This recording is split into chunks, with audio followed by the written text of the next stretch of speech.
Kapolda Lampung Irjen Pol Helmy Santika menegaskan kemungkinan bakal ada tersangka baru dalam kasus 24 korban calon pekerja imigran Indonesia, atau CPMI ilegal asal Nusa Tenggara Barat alias tindak pidana perdagangan orang atau TPPO. Selasa 13 Juni 2023. Saat ini sedang dilakukan pendalaman oleh Satgas TPPO Polda Lampung. Tidak menutup kemungkinan akan ada tersangka baru. Karena yang sebelumnya ditetapkan tersangka adalah orang yang melakukan perekrutan. Helmy juga menjelaskan pihaknya telah bekerja sama dengan Polda lain untuk mengungkap kasus tersebut hingga tuntas. Helmy juga mengatakan dalam pengembangan kasus tersebut, pihaknya akan mengarah kepada bagaimana proses pembuatan paspor, tempat penampungan, termasuk ke arah jaringan-jaringannya. Selain itu, pihaknya juga sedang berkoordinasi dengan BP3MI Provinsi Lampung untuk memulangkan 24 korban CPMI ilegal tersebut. Pihaknya tidak ingin saat mereka kembali kemudian terjadi sesuatu kepada mereka, dan juga untuk meyakinkan karena tersangka sudah ditahan. Sebelumnya, Polda Lampung berhasil selamatkan 24 korban calon pekerja migran Indonesia ilegal dari tindak pidana perdagangan orang di kawasan Raja Basa, Bandar Lampung pada Senin 5 Juni 2023. Para korban tersebut berasal dari beberapa wilayah di Nusa Tenggara Barat yang akan dikirim ke Timur Tengah dan sedang melakukan transit atau dilakukan penampungan sementara di wilayah Provinsi Lampung. Dalam kasus TPPO tersebut, Polda Lampung berhasil meringkus 4 orang tersangka yakni berinisial DW berusia 29 tahun.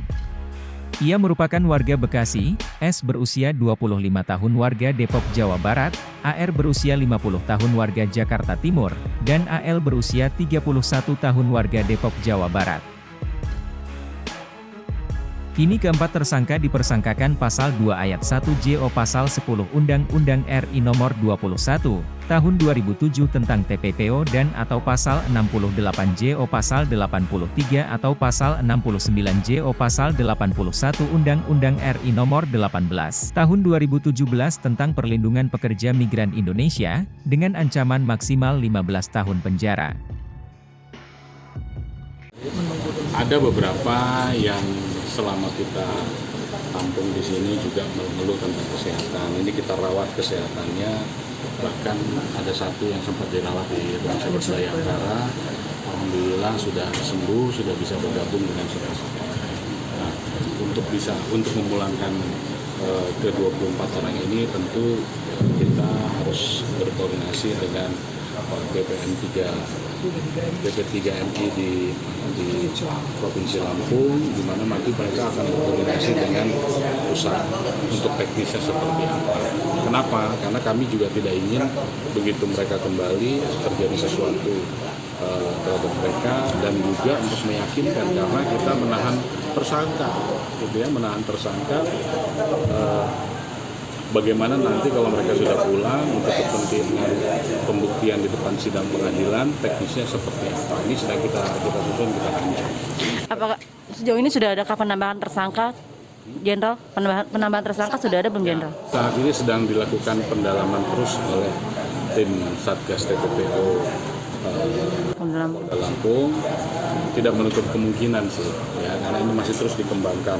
Kan kalau kemarin adalah orang yang merekrut, orang yang membayar, yang menjanjikan akan membayar sekian. Jadi dalam pengembangannya kita juga akan mengarah kepada bagaimana proses pembuatan paspornya. Sebelumnya ditampung di mana terus ke sana, termasuk juga mencoba mengembangkan ke arah jaringan-jaringan. Berarti kita akan ada kerjasama dengan Polda di luar sini ya, Jenderal? Betul. Pasti.